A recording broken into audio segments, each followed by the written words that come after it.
채권하는 사람 고부장입니다. 20여 년에 걸친 미국의 아프가니스탄 개입이 최근에 끝났습니다. 미군이 철수하자마자 탈레반들이 아프가니스탄 전역을 점령하고 마침내 8월 15일 카불까지도 점령했습니다. 카불 공항을 통해서 해외로 빠져나오려는 아프가니스탄들이 비행기에 올라타는 마치 베트남의 마지막 날을 보는 것 같은 상황이 전개되고 있습니다. 아마 누구도 예상하지 못했던 것 같습니다. 미국은 또 한 번의 패배를 경험하게 됐습니다. 제가 읽은 책 중에 아프가니스탄이 왜 탈레반에 의해서 점령을 당하게 됐는가, 미국은 과연 아프가니스탄을 어떻게 통치했는가 하는 점에 대해서 쓴 미국 기자의 글이 있습니다. 바로 이 책입니다.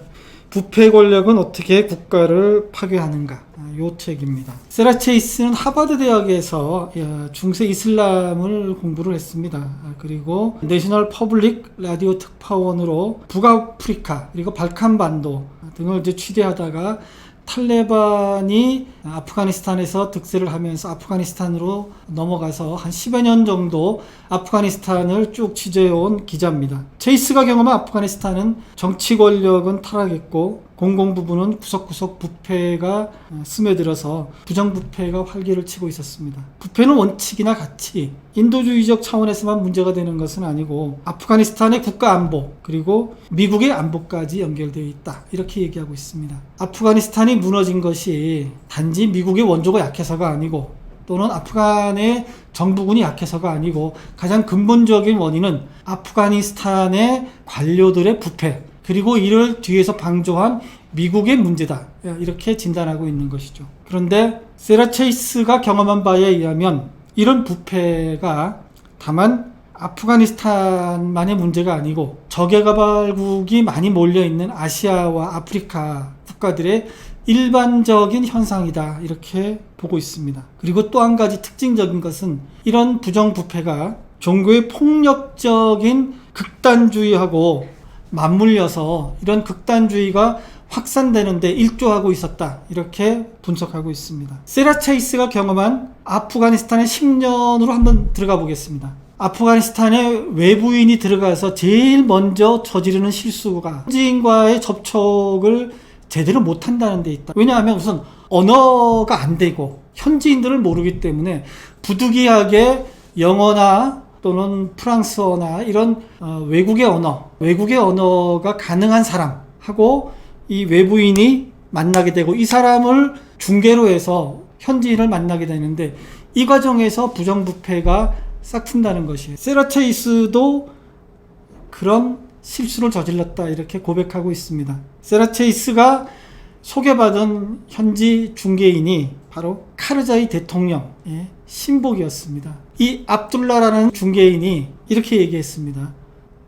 아프가니스탄의 제2도시인 칸다하르에 있는 칸다하르인들은 인면수심의 살인자이고 강도들이어서 당신이 나 없이 그 사람들을 직접 보면 당신은 언제 죽을 수도 있고 그 사람들에 의해서 해코지를 당할 수도 있으니까 절대로 만나면 안 된다.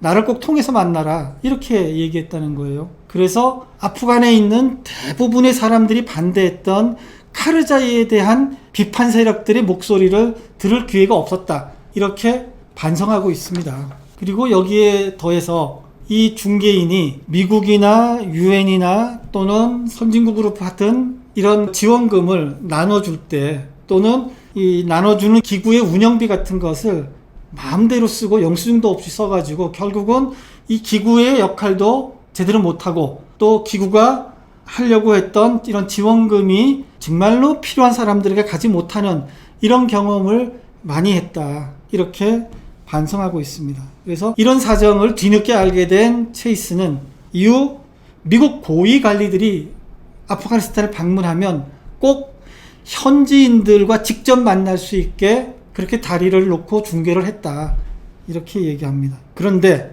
아이러니한 것은 이런 체이스의 행동이 아프가니스탄의 현지 관료들만이 아니고 아프가니스탄에 있는 미국 관료들로부터도 비판을 받고 저항을 받았다, 이렇게 얘기합니다. 왜 그랬을까요? 미국은 이랬습니다. 탈레반이라는 적을 상대하는 것이 훨씬 더 중요하기 때문에 내부의 부패, 그리고 내부에 있는 세르자이 행정부의 잘못은 그냥 눈 감아주거나 이들의 잘못을 용인해 주어야지 탈레반이라는 적에 대해서 같이 공동으로 투쟁할 수 있었다, 이렇게 생각했다는 거예요. 그러나 체이스가 본 바에 의하면 탈레반보다 더 무서운 것이 아프가니스탄 정부의 관료들의 부정이고 부패였다. 그래서 결국 이러한 것이 아프가니스탄을 망하게 될 것이다 라고 보았던 겁니다.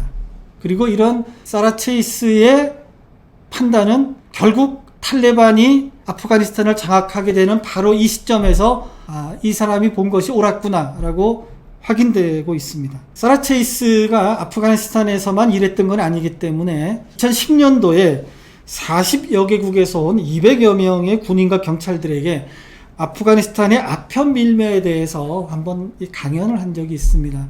왜 아프가니스탄인들이 아편을 재배하고 밀매를 하게 될까요? 그러자 참가했던 많은 사람들이 아프가니스탄의 일만 아니다, 그런 일들이 우리나라에도 많이 벌어지고 있다, 이렇게 공감을 표했습니다. 아편이 문제가 아니고 아편을 둘러싼 아편 카르텔, 부패 구조가 더 문제였다, 이렇게 공감했다는 것이죠. 아프가니스탄의 농민들이 아편을 재배할 수밖에 없었던 이유는 아프가니스탄의 농민들이 돈이 없습니다.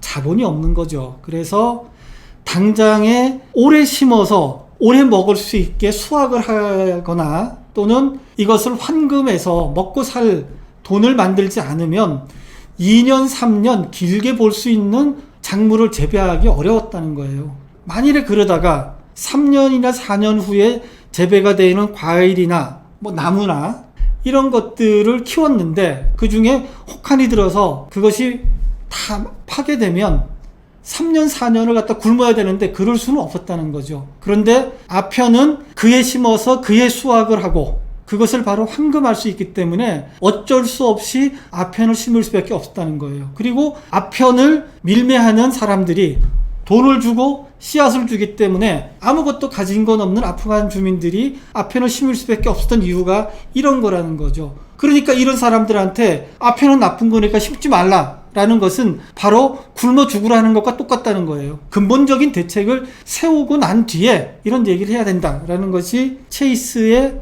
오랜 경험에 우러나는 얘기입니다. 이런 나라들에 있어서 가장 흔하게 볼 수 있는 것은 부의 양극화입니다. 아주 잘 사는 소수의 사람들과 대부분 찢어지게 가난한 다수의 사람들이 같이 모여 사는 것이죠. 대도시일수록 더 그랬습니다.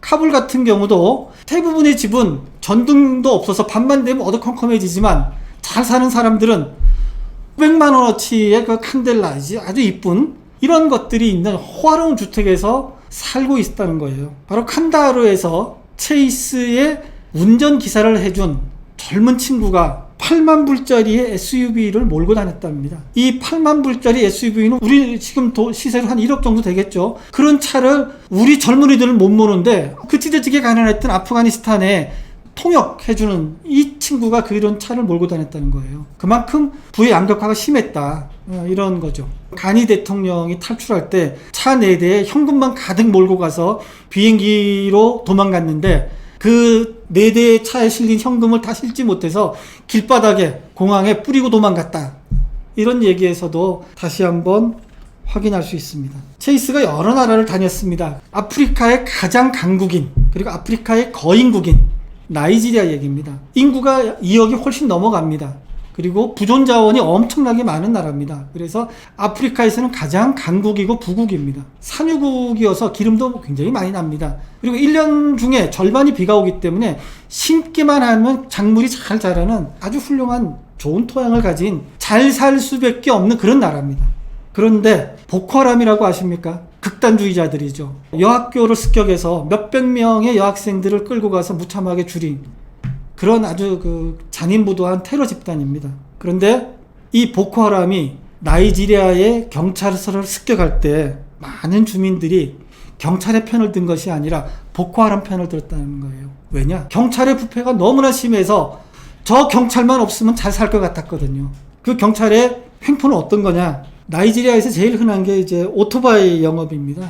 그런데 헬멧을 쓰지 않았다고 오토바이 탄 사람들을 잡아들입니다.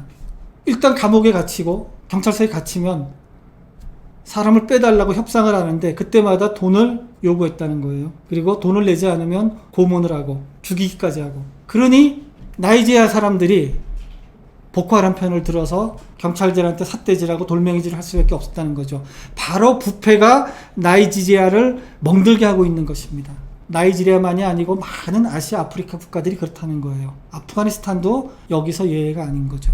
다시 아프가니스탄 얘기를 조금 더 하겠습니다. 2013년 뉴욕타임즈에 이런 기사가 보도가 됐습니다. CIA가 당시 대통령이었던 카르자이에게 매년 수백만 달러를 지출했다, 이렇게 폭로했습니다. 미국의 정보기관인 그리고 상당한 영향력을 가진 CIA는 그런 부정부패의 가장 주범인 아프가니스탄 대통령을 몰래 정치자금을 대주고 있던 이런 이중적인 행위, 이런 것들이 아프가니스탄의 부정부패를 키웠던 것이죠.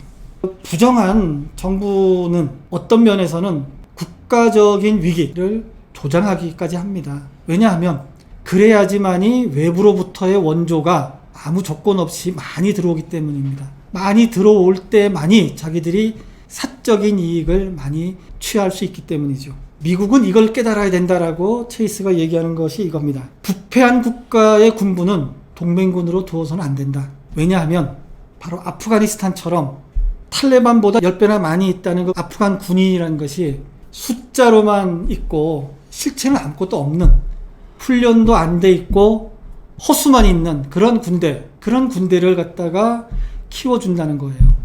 심지어 아프가니스탄의 장교들은 이들과 싸우고 있는 탈레반들한테 무기도 주고 군수품도 주고 다 팔아서 하는 거죠. 그러니까 탈레반이 질 수 없는 전쟁을 했던 겁니다.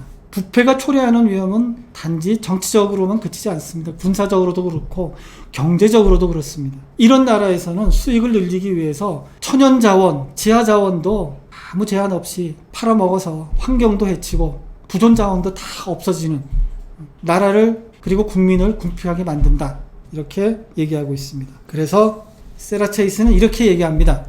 미국을 비롯해서 서방이 아시아나 아프리카에 원조를 해주려면 적어도 이런 식의 안전망 또는 이런 식의 보완 장치를 하지 않으면 이런 부정부패를 방지하기 어렵다. 적어도 요 몇 가지는 꼭 지켜야 된다라고 주장하는 게 있습니다. 각국에 있는 부정부패 방지 활동가들을, 이들을 보호하는 보호막을 제공하고 이들이 지속적으로 활동할 수 있도록 도와줘야 된다. 두 번째는 원조를 받는 각국의 수장들에게 약속을 받으라는 거예요. 그래서 부정부패 방지 정책을 세우고 그것이 제대로 집행되도록 약속을 받고 그것을 감시해라. 세 번째, 정보기구를 활용해서 부패정치 네트워크가 어떻게 만들어져 있고 이들이 어떻게 활동하고 있는지를 탐색을 해서 일을 못하게 해라. 네 번째, 돈의 사용처를 분명하게 표시해서 목적에 맞게 사용할 수 있도록 해줘야 된다. 그리고 마지막으로 돈이 갔으면 그 평가를 엄격하게 해서 돈이 제대로 쓰여져 있는지 평가를 하고 그 평가에 의해서 이후 돈의 출처를 다시 조정해야 된다. 그래야지만이 제대로 돈이 쓰인다. 원조가 제대로 집행된다. 이렇게 얘기하고 있습니다. 못 사는 나라일수록 부정부패가 많이 일어나고 있는 것은 현실입니다. 그래서 이런 부정부패를 방지하는 노력을 원조를 받는 국가나 원조를 하는 국가에서 기울이지 않으면 그 원조가 원조답게 활용되지 못합니다. 바로 아프가니스탄, 나이지리아 이런 데들이 바로 그런 예입니다. 그래서 세라 체이스가 이 책에서 얘기하는 부패 권력은 어떻게 국가를 파괴하는가, 바로 요 책 제목처럼 결국은 부패가 아프가니스탄이라는 국가를 무너지게 만든 첫 번째 요인 된 것이죠. 지금도 전 세계에서 내란과 내전이 아주 치열하게 벌어지고 있는 데가 많습니다. 진영 간 대립이나 또는 종교적인 차이 이렇게 보이는 것들이 많이 있지만 사실은 내부를 조금만 찬찬히 들여다보면 대부분 이런 부패 네트워크가 작동하고 있고 이런 메커니즘이 숨겨져 있다라는 것이 세라 체이스의 진단입니다. 아프가니스탄이 무너진 날 저는 이 책을 소개하기에 가장 적합하다고 해서 긴급하게 제가 편성을 좀 해봤습니다. 한번 꼭 읽어보시길 바라고요. 하세드 호세이니가 있습니다. 현재 미국에서 활동하고 있는 소설가인데 연을 쫓는 아이, 천개의 찬란한 태양, 그리고 산이 울렸다 등등이 있습니다. 마침 제가 3권을 다 읽었고요. 그 중에 한 권, 연을 쫓는 아이를 다음 편에 제가 소개해드릴까 생각하고 있습니다. 다음 편도 기대해 주시고요. 이 책 꼭 한번 읽어보시기 바랍니다.